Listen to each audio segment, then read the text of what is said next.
네. 자, 우리가 이제 앞 시간에 부채와 자본에 대한 본문 이론을 다 마쳤습니다. 그래서 부채와 자본에 대해서 우리가 유형별 연수 문제를 풀어서 복습을 하고 그 다음에 수익과 비용 정리를 하도록 그렇게 하겠습니다. 자, 부채와 자본. 그러니까 우리가 이제 재무회계 NCS 평가 문제도요. 여기 유형별 연습 문제에서 풀었던 걸 그때 이 범위 내에서 출제를 할 거예요. 여러분 그 NCS 평가 시험 봐야 된다고 제가 그랬잖아요. 네, 여기 우리가 그동안 지금 재무회계 이론이 이제 수익과 비용까지 하면 다 끝나잖아요. 수익과 비용까지 하면 다 끝나는데 지금 여기서 유형별 연수 문제 풀고 있는 이런 유형으로 제가 20문제를 저 앞에 자산에서부터 여기 부채 자본, 그 다음에 수익 비용, 그리고 거기까지로 해서 여러분에게 문제로 20문제를 낼 거란 말이죠. 그래서 재무회계 평가 시험이 7월 23일로 되어 있네요. 7월 23일. 그래서 7월 23일 날은 이런 유형의 문제들이 20문제 출제를 한다. 그래서 이게 문제풀이를 잘 해두시면 되겠습니다. 이 문제 푼 것 중에서 쉬운 것만 제가 골라가지고 20문제 내드리겠어요. 자, 첫 번째 1번 문제 볼까요? 1번 문제부터. 다음 중 재무상태표에 유동부채와 비유동부채의 분류 기준으로 옳지 않은 것이 뭐냐 이랬습니다. 여러분 유동부채, 비유동부채의 분류는 1년을 기준으로 상환해야 될 의무가 있는 것은 유동부채이고 그러지 아니한 것이 비유동부채잖아요. 그런데 1년 기준을 적용할 수도 있지만 정상적인 영업주기 내에 상환할 것으로 예상된다면 그걸 유동부채로도 볼 수 있죠. 정상적인 영업주기도 유동, 비유동을 판단하는 기준이 될 수 있습니다.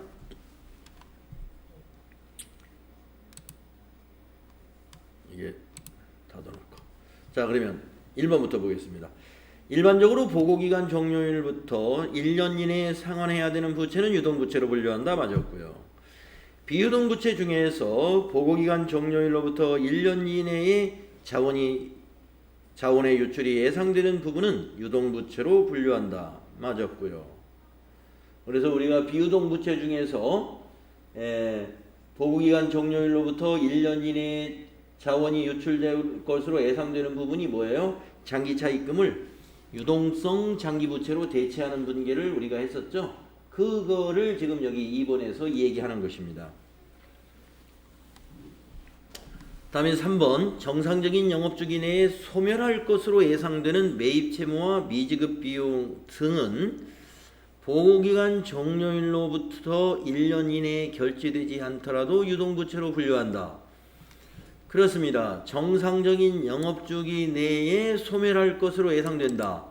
즉 부채를 상환할 것이다 이런 얘기죠. 정상적인 영업주기 내에는. 그렇다면 거기에 해당되는 매입채무나 미지급 비용은 모두 유동부채로 볼 수 있다 이겁니다. 맞습니다. 다음에 4번 단기차입금 및 유동성 장기차입금 등은 보고기간 종료일로부터 1년 이내에 결제가 되어야 하므로 영업주기와 관계없이 비유동부채로 분류한다. 영업주기와 관계없는 거 아닙니다. 영업주기를 가지고 판단을 하는 것이 맞죠. 그래서 그리고 영업주기와 관계가 없다 하더라도 단기차입금은 비유동이 아니죠. 단기차입금은 그리고 유동성 장기차입금 이거 다 유동성 장기부채를 말하는 거니까 이게 두 개가 다 장기차입금이 아니라는 것이죠. 아니죠. 비유동부채가 아니라는 것이죠. 유동부채죠. 그래서 이 뒤에가 몽땅 틀렸어요. 답은 4번이거든요. 다음 2번 의류를 판매하는 여왕 패션의 거래자료이다. 6월 30일자의 회계 처리로 옳은 것은 6월 30일 날 뭘 했는가 볼까요? 6월 20일에 구입한 의류 외상대금을 약소금을 발행해서 지급했습니다. 외상매입금을 약소금을 발행하여 지급했다면 돌려막기 한 거죠. 차변에 부채 감소하면서 대변에 또 부채가 증가하는 거래죠. 그래서 차변에 외상매입금 부채 감소, 대변은 지급음 부채 증가. 그걸 찾으면 되겠습니다. 예, 답은 3번에 있어.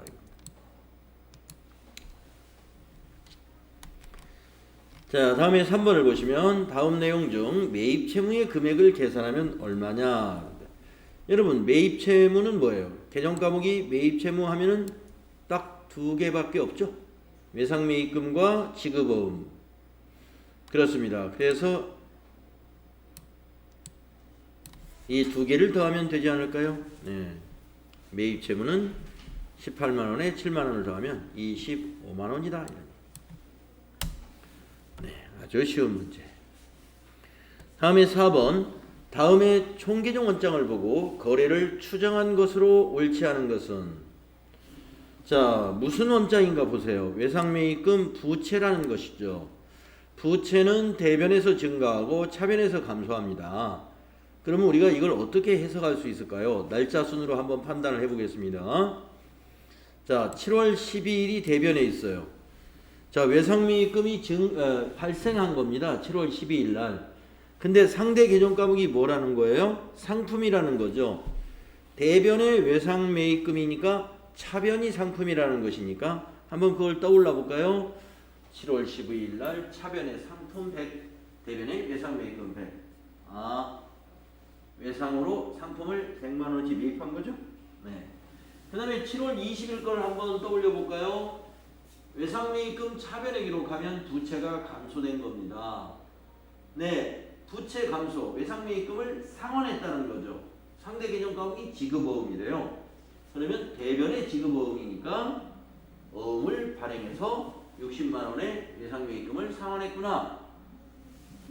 예. 그러면은 그것이 아닌 걸 여기서 찾으면 되겠네요. 자, 1번부터 보겠습니다.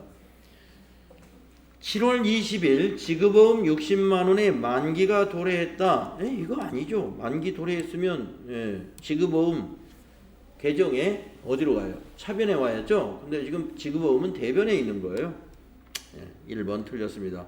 7월 20일 거래는 그게 아니라 외상매입금을 어음을 발행해서 상환한 거예요. 옳지 않은 건 1번. 자, 2, 3, 4 만나볼까요? 7월 12일 상품 100만원을 외상으로 매입했다. 맞았죠? 그 다음에 3번 7월 20일 외상매입금 중 일부 60만원을 약소금을 발행하여 지급했다. 맞았죠? 이 건이죠. 다음 4번 7월 말 외상매입금 잔액은 40만원이다. 그러겠군요. 예, 여기 100만원 대변에서 증가했고 차변에서 60만원 감소했으므로 이 부채의 잔액은 40만원이 되겠습니다. 그래서 4번도 맞았다 이거죠. 다음에 5번. 다음의 내용에서 기억 니은의 대변에 해당하는 계정 과목으로 알맞은 것은 이랬습니다. 자, 기억의 내용은 상품 판매 매장에 직원 유니폼으로 사용할 의류를 구입하고 외상으로 하였다라고 했습니다. 자, 직원의 유니폼입니다. 우리 회사 직원의. 그것을 구입하고 외상했으면 외상매입금으로 하면 안 되죠? 네, 대변의 미지급금이 되겠습니다. 그리고 차변은 물어보지 않았지만 대변만 물어봤는데 차변은 뭐가 될까요? 유니폼 구입비. 비용으로 처리하는데요. 판매 관리비 중에 복리후생비라고 있어요. 그래서 이거는 차변의 복리후생비, 대변의 미지급금 이렇게 회계 처리를 해야 됩니다. 자, 그래서 기억은 미지급금이니까 2번 아니면 4번이 답이겠군요. 다음에 니은 고객들에게 판매할 의류를 구입하고 외상으로 하였다. 자, 고객들에게 판매할 의류라는 것은 상품이라는 얘기죠. 상품을 구입하고 외상하면 외상매입금입니다. 그래서 대변에 이 판매할 의류는 외상으로 했으면 대변이 외상매입금. 그래서 답은 2번이 되겠습니다. 그러면 니은에서 대변은 외상매입금이고요. 차변은 뭐가 될까요? 판매할 의류를 외상으로 매입했습니다. 그러면 차변은 상품이죠. 예, 상품, 재고자산 증가. 그리고 대변이 외상매입금 부채 증가. 그래서 기억의 차변은 복리후생비, 대변은 미지급금. 니은은 차변은 상품, 대변은 외상매입금이 된다 이겁니다. 자, 다음은 6번 문제 가보겠습니다. 외상매입금 계정에 차변에 기록되는 거래로 오른 것은, 자 여러분 외상매입금이 뭐예요? 부채지 않습니까? 그러면 차변에 온다는 건 뭘까요? 부채를 감소했다. 즉 외상매입금을 갚아야 부채가 감소되죠. 자 1번 상품을 외상으로 매입했다. 이건 대변에 갑니다. 2번 비품을 외상으로 매입했다. 이건 외상매입하고 관계가 없습니다. 3번 상품을 매입하고 어음을 발행했다. 네, 이렇다면은 차변의 상품이지 외상매입금하고 관계가 없어요. 어음을 발행했으니까 대변은 지급어음이고 여기서 차변은 상품이 돼야 되죠. 그 다음에 4번 상품 외상매입금을 보통예금에서 이체했습니다. 예, 갚았죠? 그러니까 외상매입금 차변 그리고 보통예금 대변에 기록하는 거죠. 4번이 맞았다. 옳은 것은 4번. 그래서 이런 분계, 이게 바로 분계를 지금 여러분이 할 수 있는가를 여기서 체크하는 문제고요. 이제 재무회계 평가는 사지선다형으로 이렇게 문제를 냅니다만은 재무회계 평가 다음에 전표관리라는 평가 시험이 있잖아요. 이런 것은 바로 이런 분계 실력을 여러분에게 물어보는 겁니다. 이렇게 만약에 상품을 상품 외상매입 대금을 보통예금에서 이체했다. 이거 분계 쓰세요. 이런 문제 낸다는 거예요. 전표관리에서는 상품 외상대금 5만 원을 보통예금에서 이체했다. 그러면 이걸 보고 여러분이 어떻게 분계할 수 있어야 돼요? 예, 차변의 외상매입금, 예, 대변의 보통예금의 거래처가 만약에 국민은행이면 국민은행 이것도 써주시고, 그러면서 이것은 거래의 결합관계로 얘기할 수 있어야 돼요. 차변의 외상매입금은 여기 거래의 결합관계는 부채 감소다 이렇게 쓸 수 있어야 되고요. 자, 대변의 보통예금은 뭐예요? 자산 감소다 이렇게 쓸 수 있어야 됩니다. 이렇게 이런 문제를 제가 5문제 낼 거예요. 5문제요. 그러니까 분계하고 이 결합관계를 같이 쓰는 문제 5문제. 분계만 쓰는 문제 5문제. 예. 그러니까 분계 수준이 보통 이런 거. 쉽잖아요. 복잡한 분계는 일단 전표관리에서는 제가 시험 문제로 내지 않습니다. 이렇게 간단한 거. 상품 외상매입 대금을 보통예금에서 이체했다. 아니면 상품을 외상으로 매입했다. 이런 거. 아주 간단하죠. 상품을 외상으로 매입했다. 그러면 차변이 상품, 자산 증가, 대변은 외상매입금, 부채 증가. 이런 것들을 할 수 있죠. 그런 수준으로 전표관리. 이제 이걸 전표에 입력하라는 문제까지도 될 거예요. 그러면 이제 전표에 입력하는 것은 아직 안 했으니까 우리 이론 끝나고 이제 실무 할 거란 말이에요. 실무 그때 이것보다 훨씬 복잡한 전표를 입력을 하겠습니다만은 시험에 실제로 내는 것은 이렇게 간단한 것을 분계도 써보고 전표도 입력해봐라. 이렇게 할 거고요.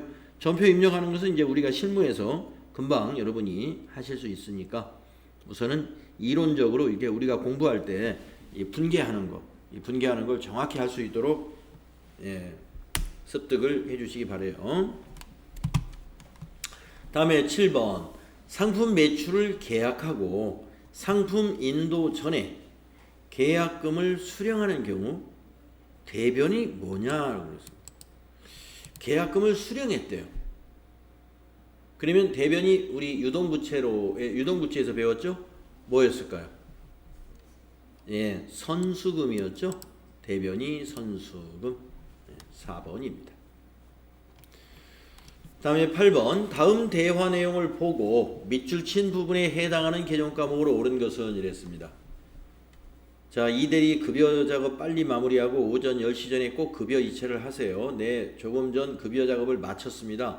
이번 달 총 급여가 500만 원인데 그중 근로소득세와 지방소득세 그리고 4대 보험 관련 직원 부담금을 제외하고, 네, 우리가 급여 줄 때 제외하는 거 있죠? 공제하는 거. 이것과 관련되는 게 뭐냐 이거예요. 뭐죠? 예수금. 네, 우리 유동부채에서 예수금 배웠습니다. 급여 지급할 때 공제하는 거. 소득세와 4대 보험 관련된 직원 부담금을 공제하죠. 급여 지급할 때. 그것은 대변의 예수금으로 유동부채로 기록합니다. 다음은 9번 문제. 다음 대화 내용 중 밑줄 친 부분에 해당하는 개정 과목으로 옳은 것은 김대리 금일 오후 3시까지 직원들 급여를 이체하세요. 네, 이번 달 급여에서 근로소득 원천징수분을 제외하고 나머지를 직원 급여 계좌에 이체하였습니다. 근로소득 원천징수한 거 예수금이죠. 네, 똑같은 문제입니다. 예수금. 다음 10번. 다음 중 비유동 부채에 해당하는 것을 모두 고른 것은, 자, 비유동 부채 문제죠. 자, 개정 과목 분류하는 거 알아야 되겠죠. 비유동 부채, 유동성 장기 부채는 뭘까요? 유동 부채입니다. 부가세 예수금 유동 부채입니다. 예수금도 유동 부채, 부가세 예수금도 유동 부채인데, 자, 그러면 부가세 예수금이라는 것은 무엇이냐? 자, 우리가 직원들에게 급여 지급할 때 직원이 내야 될 세금을 공제하는 거, 이게 우리 회사 세금이 아니에요. 그래서 예수금으로 잡았다가 나중에 납부할 때 차변의 예수금, 대변의 보통예금으로 이렇게 납부합니다. 자, 부가세 예수금이라는 건 뭐냐? 우리가 상품을 팔았어요. 그러면 상품 대금이 가령 100만 원이다. 그러면 거기에 부가세가 10만 원이 붙습니다. 그러면 대변에 이제 상품 대금하고 부가세를 구분해서 회계 처리를 해야 돼요. 자, 모두 현금으로 받았으면 분개를 아예 써드릴까요? 자, 어떤 내용이냐면 부가세 예수금이 언제 나오느냐, 이럴 때 나옵니다.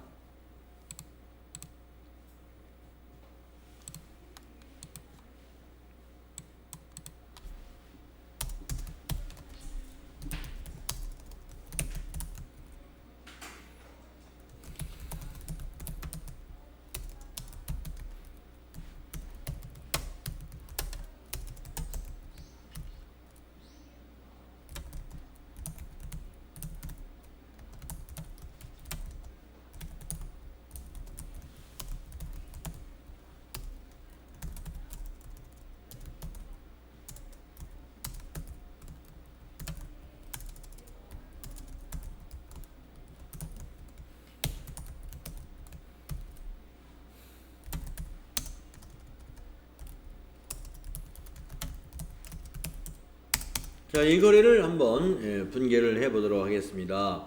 아직 우리가 부가가치세 이론은 아직 안 배웠습니다만은, 부가가치세라는 것은 공급한 그 공급가액에 대해서 10%의 매출세액을 우리가 매출 부가가치세 이렇게 계산을 하거든요. 그러면 상품 공급가액 100만 원을 판매하고 부가세를 포함한 금액을 보통예금으로 이체받았습니다. 그러면 차변은 보통예금이라고 하는 국민은행 거 자산이 증가하게 되죠. 받았으니까 얼마가 받게 되냐면 110만 원을 받게 됩니다. 부가세가 공급가액이 10%예요.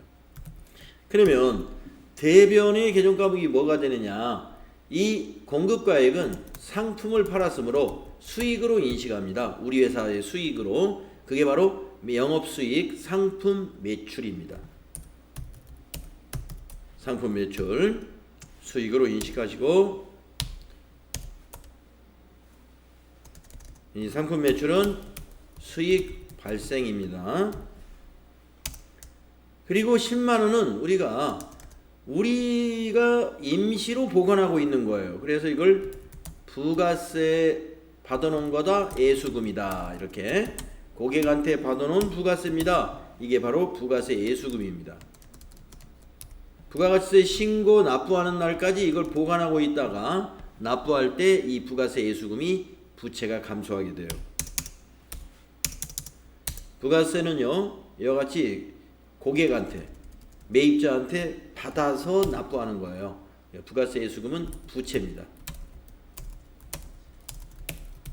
네. 그래서 우리가 상품을 공급하는 이러한 거래를 하게 되면은 그 거래에 의해서 부가세를 우리가 거래 징수해야 됩니다. 우리 회사가. 그래서 거래처로부터 부가세를 받아놓은 것을 우리 회사 돈이 아니에요. 그래서 돈은 받았지만 이 돈 중에 110만 원 중에 10만 원은 바로 부채로 인식을 해줍니다. 네, 그래서 부가세 납부할 때까지는 이게 부채예요.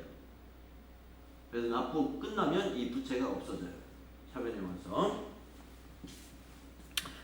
자, 그래서 부가세 수금은 이럴 때 나타난다. 부채로 인식합니다. 그래서 부가세 수금은 부가세 신고는 법인 같으면 3개월에 한 번씩 신고 납부를 하기 때문에 유동이죠. 유동. 비유동이 아니라. 자, 그러면 퇴직급여 충당부채 우리 비유동에서 배웠죠? 사채. 비유동에서 맨 먼저 사채부터 배웠습니다. 그래서 비유동은 2개예요. 다라. 다음 11번. 한공은 종업원이 퇴사하여 퇴직금 1,000만 원을 보통예금 계좌에서 지급했습니다. 이 거래를 회계 처리한 후 나타나는 결과로 옳은 것은 그랬는데, 단 종업원 퇴사 직전 퇴직급여 충당부채 잔액이 얼마냐 이걸 알아야 회계 처리할 수 있죠. 예, 700만 원이 있었답니다. 그러면 1,000만 원의 퇴직금을 지급하기에는 700만 원의 부채로는 부족하잖아요. 그래서 오바되는 것은 어떻게 해야 돼요? 비용으로 처리해야 됩니다. 분계를 한번 써볼까요? 아유, 죄송합니다.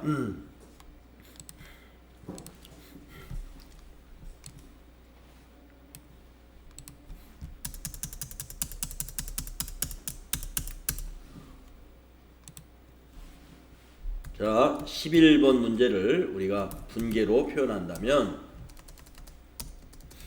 차변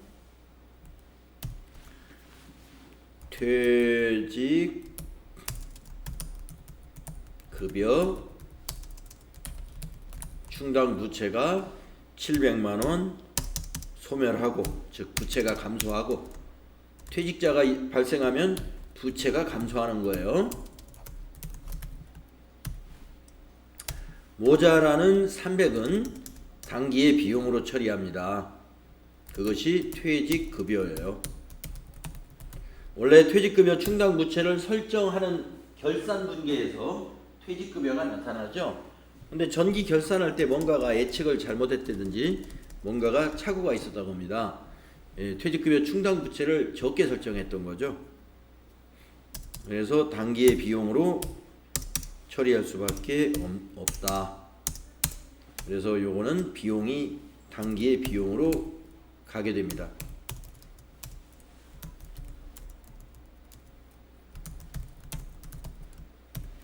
단기의 비용으로 가게 됩니다. 그러면 대변은 뭐냐? 보통예금에서 지급했잖아요. 네, 대변이 보통예금. 만약에 은행이 국민은행이다 그러면 국민은행 1,000만 원 지급했다. 이 거래는 보통예금이 대변이면 자산 감소죠. 네. 이 거래입니다. 그렇기 때문에 이 분계가 여러분 머릿속에 그려져야만이 1번, 2번, 3번, 4번을 보고 여러분이 판단할 수 있다는 것입니다. 자, 옳은 것을 찾으라는 거잖아요. 자산이 증가했다? 아니죠. 자산 감소 1,000만 원입니다. 부채가 감소했다? 맞았죠. 700만 원 퇴직급여 충당 부채가 바로 퇴직자가 발생하면 감소하게 됩니다. 그래서 2번이 맞다 이거죠. 자본금이 증가 없죠. 이익잉여금의 증가도 없습니다. 자, 다음은 이 12번. 주식회사 한공은 종업원 홍길동 씨가 퇴사하여 퇴직금 600만 원을 보통예금 계좌에서 지급했다. 홍길동 씨 퇴사 직전 주식회사 한공의 퇴직급여 충당 부채는 1,000만 원이다.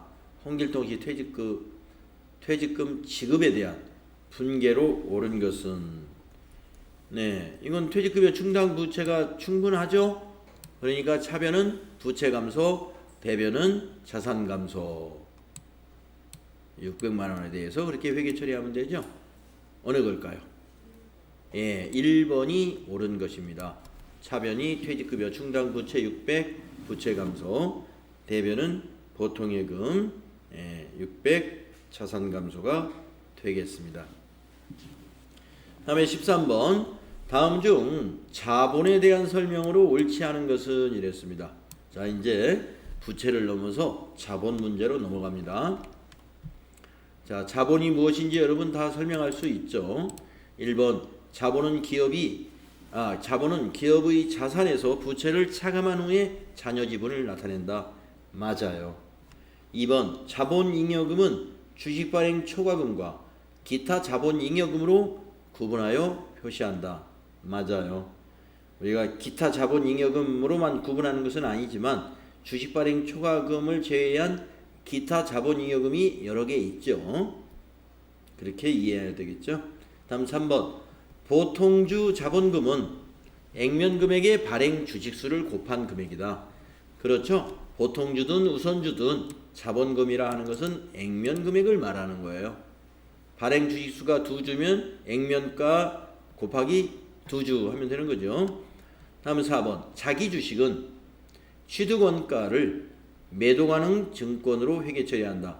여러분, 매도가능 증권이라는 것은 투자자산이란 말이에요. 그래서 우리가 자기 주식을 취득했을 때 투자로 보지 않습니다. 그냥 자기 주식이라는 개념 과목을 써요.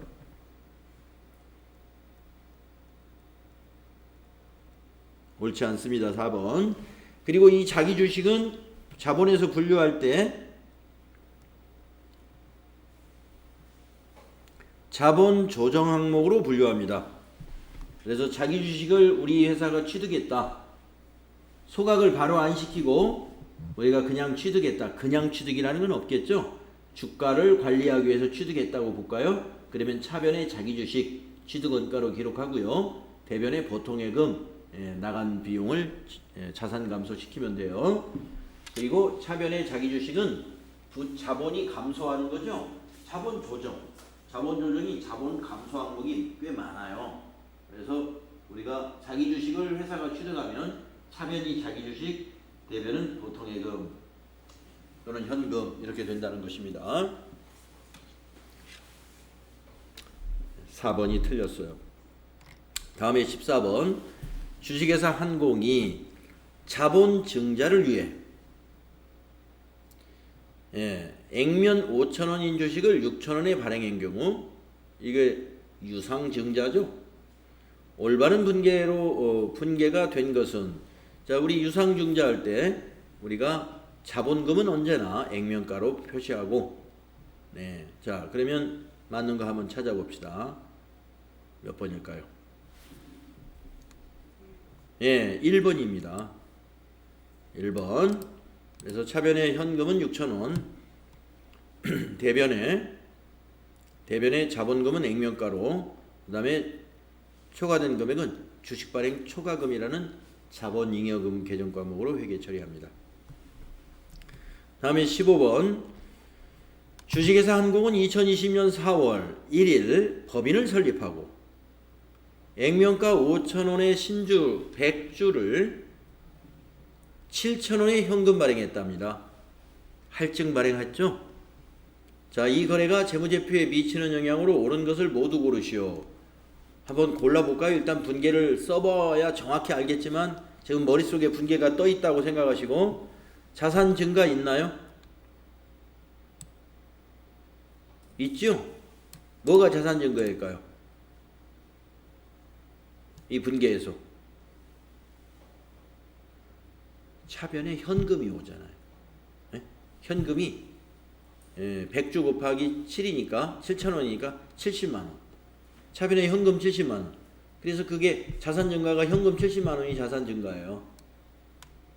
그 다음에 나번에 자본 잉여금의 증가 있을까요? 예, 있습니다. 우리 5,000원짜리 주식을 7,000원에 발행하잖아요. 한 주당 2,000원이 자본 잉여금이에요. 100주니까 20만 원이 되겠죠? 개정 과목은 뭘까요? 주식 발행 초과금 20만 원이 자본 잉여금의 증가입니다. 자, 다번 자본 조정의 증가 있나요? 없어요. 자본 조정이 증가했다면 주식 할인 발행 차금이 있다는 얘기인데 할증 발행이었기 때문에 자본 조정은 없습니다. 자, 수익의 발생 있나요? 예, 없습니다. 부채의 감소 있나요? 없습니다. 그래서 가나 1번. 이게 원장님 분계되면 20만 원에 대해서만 하는 거예요? 아닙니다. 자본금 50만 원. 그렇습니다. 이 분계는 자본금까지 다 분계가 일어나야 돼요. 그래서 이 분계는 여기 메모장이 있지 않을까요? 아까 썼던 게.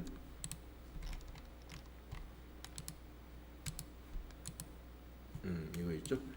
자, 이 분계는 이렇게 되는 거죠. 이게 몇 번인가요? 15번.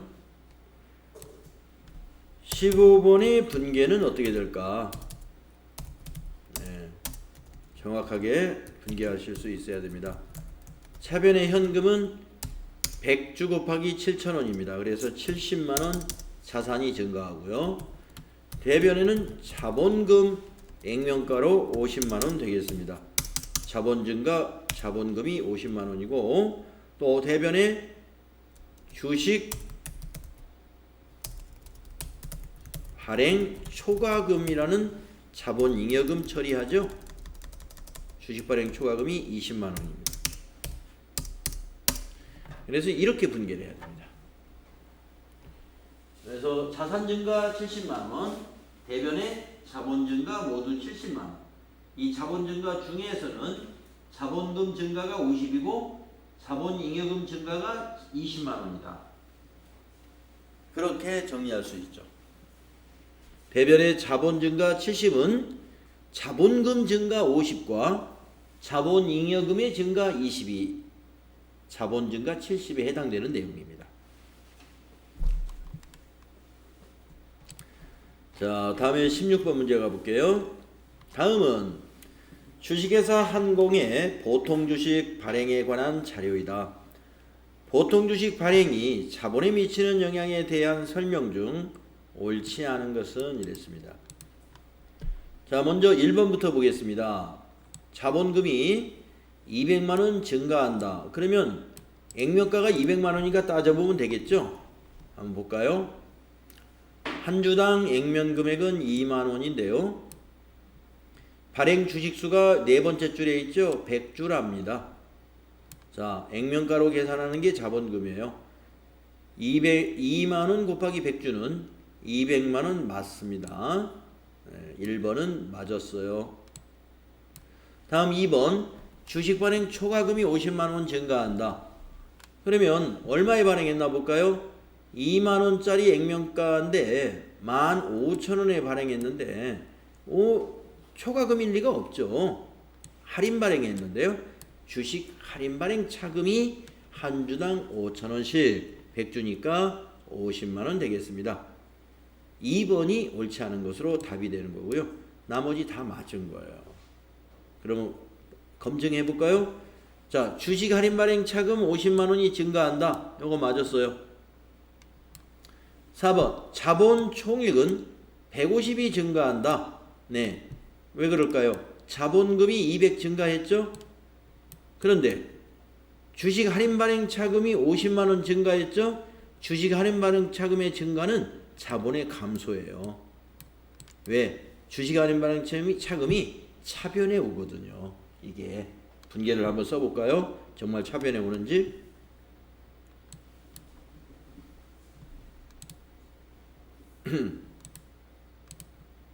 자, 16번에 분계를 써보면요.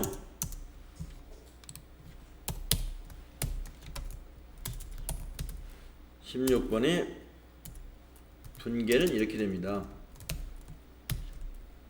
자, 차변에 전부 현금 발행했나요? 네, 현금 납입이 됐네요. 그러면 차변에 우리 발행가 15,000원씩 100주입니다. 그러니까 현금이 얼마 들어냐면 15,000 곱하기 100주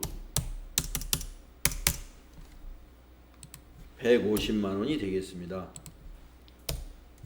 자, 대변은요. 대변은 무조건 액면가로 자본금 잡아야 돼요. 200만 원.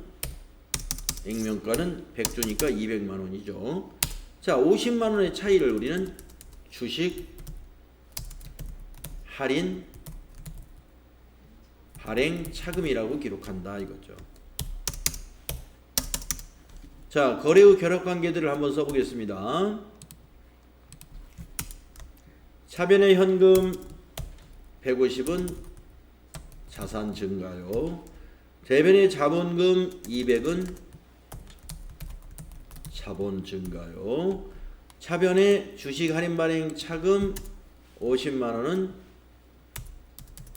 자본 감소요.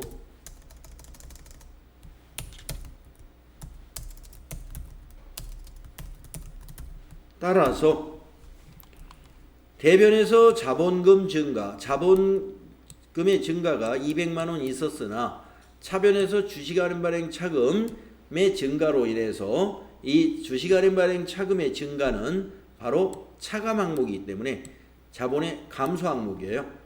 그래서 50만 원 감소했기 때문에 자본 총액으로 보면 150만 원 증가했다 이런 얘기죠. 200에서 50을 빼야 되죠. 그렇기 때문에 여기 4번 보기가 맞다는 얘기입니다. 이거는 자본 총액은 150만 원 증가한 거다.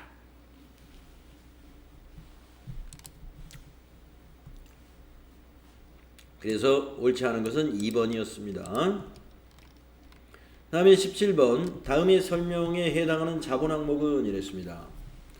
상법에 규정된 법정 적립금으로 분류된다. 네, 이거 이익준비금이에요. 상법에서 현금 배당에 10분의 1씩 적립해라 라는 규정이 있거든요. 자본금의 2분의 1이라 달할 때까지. 자본금의 2분의 1이 되면은 그때부터는 적립 안 해도 돼요. 예.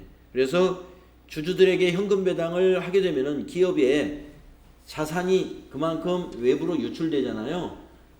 모든 수익을 전부 다 주주가, 대주주가 다 가져가게 되면은 기업이 뭐예요? 이익 난 거 껍데기만 남게 되죠. 이익이 쌓이질 않잖아요. 그래서 상법에서 현금 배당의 10분의 1 이상씩은 적립해라.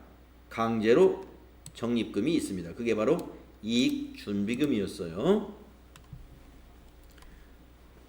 그 이익준비금으로 나중에 결손이 났을 때 그 결손을 보전하는 데 쓰이기도 합니다. 2번이다. 2번. 자본항목 2번. 다음 8번, 18번. 다음 각 거래의 회계 처리 시 차변에 나타날 계정 과목으로 옳은 것은 이랬습니다. 자, 가번부터 한번 볼까요? 주식회사 한공은 제품을 200만 원에 판매하기로 하고 계약금 20만 원을 현금으로 받았으면 차변은 뭐가 오죠? 현금이 오죠. 네. 그래서 차변의 현금 되겠고요.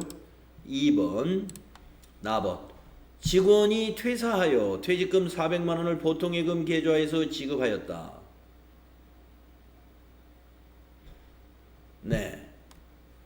퇴사일 현재 퇴직급여 충당 부채 잔액은 500만 원이에요. 그러면 충분하죠? 네, 400만 원 모두를 부채 감소시키는 거죠. 개념과목이 뭐죠? 네, 퇴직급여 충당 부채. 그래서 2번이 답인 거죠. 네, 답원도 아예 읽어본다면 거래처에 상품 500만 원을 외상으로 판매했습니다. 차변의 외상 매출금, 대변에는 상품 매출 되겠습니다. 차변의 외상 매출금, 대변에는 상품 매출. 그래서 2번이 맞다. 네. 자, 여기까지가 우리가 부채와 자본을 공부했고 또 거기에 대한 이론 문제가 이론 문제를 우리가 18개 풀면서 복습을 했습니다. 네. 자, 그러면은 이제 다시 우리가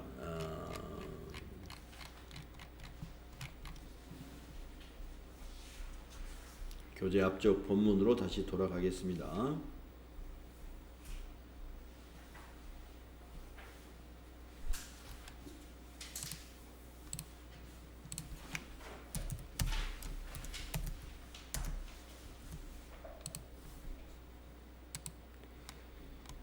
네, 이제 앞에 본문에서는 이제 우리 교재 페이지로는 78페이지입니다. 그래서 이제 자산부채 자본 재무상태표 개정이 다 끝났기 때문에 이제 손익계산서 개정은요, 개정 과목은 굉장히 많아요. 하지만 여기서는 분계 연습 같은 건 없습니다. 왜냐? 수익은 다 대변, 비용은 다 차변이에요. 그렇기 때문에 수익 발생, 개정 과목이 뭔지만 알면 되고 비용 발생, 개정 과목이 뭔지만 알면 되겠습니다. 그래서 개정 과목의 이름을 잘 정리하는 그런 시간으로 가시고, 지금 뭐 우리가 개정 과목 외워야 앞으로 외워야 됩니다 하는 말은 개강하는 날부터 여러분에게 말씀드렸기 때문에 개정 과목들은 부지런히 정리를 빨리빨리 해 주셔야 돼요. 자, 그러면 우리가 손익계산서 개정에서는 수익과 비용에 대해서 배울 텐데, 수익은 이와 같이 영업수익인 매출액과 영업외 수익으로 나누어집니다. 그래서 수익부터 공부할 거고요. 비용은 이 매출액에 대응되는 비용인 매출 원가부터 시작을 해서, 매출 원가는 개정 과목이 이거 하나밖에 없어요. 그러니까 매출 원가라는 분계는 이 분계하는 게 하나밖에 없습니다. 차변의 매출 원가, 대변의 상품. 그래서 그거 하나만 정리하고 그 다음에 판매비와 관리비로 넘어갈 거예요. 판매비와 관리비는 개정 과목이 한 20여 가지가 돼요. 그래서 어떤 개정 과목이 어떤 내용을 어떤 개정 과목으로 처리하는지 그것만 쭉 체크해 보시면 돼요. 그 다음에 영업비 비용도 한 10가지 정도 됩니다. 예, 그래서 우리가 이 판매비와 관리비까지 이 매출액이라는 영업수익에서 매출원가하고 판매비와 관리비까지를 빼면 것을 우리가 영업이익이라고 하잖아요. 영업이익.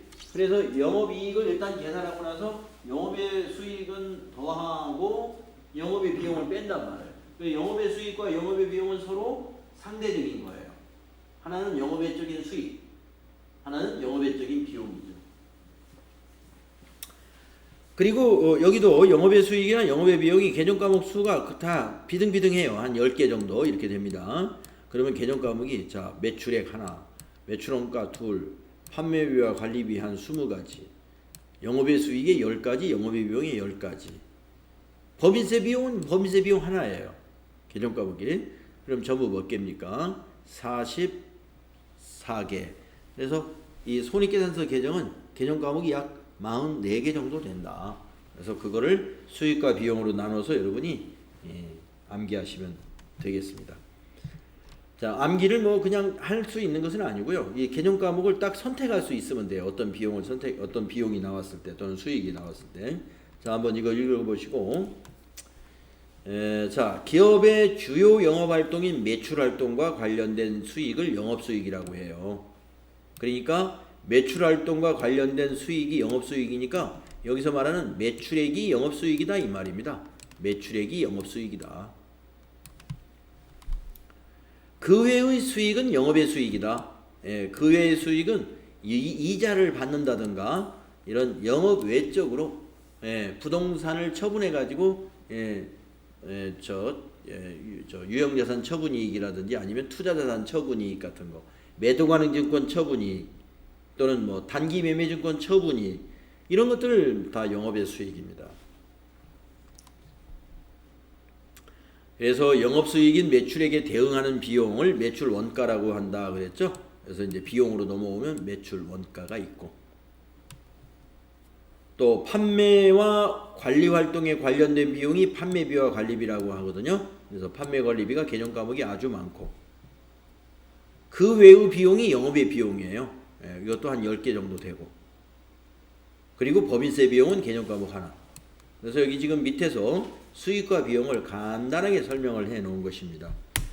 그래서 수익과 비용을 뭘 공부하실 것인지 여기서 간단히 정리했고요. 우리가 10분간 쉬었다가 다음 시간에 수익부터 개념 과목을 세부적으로 알아보도록 할게요.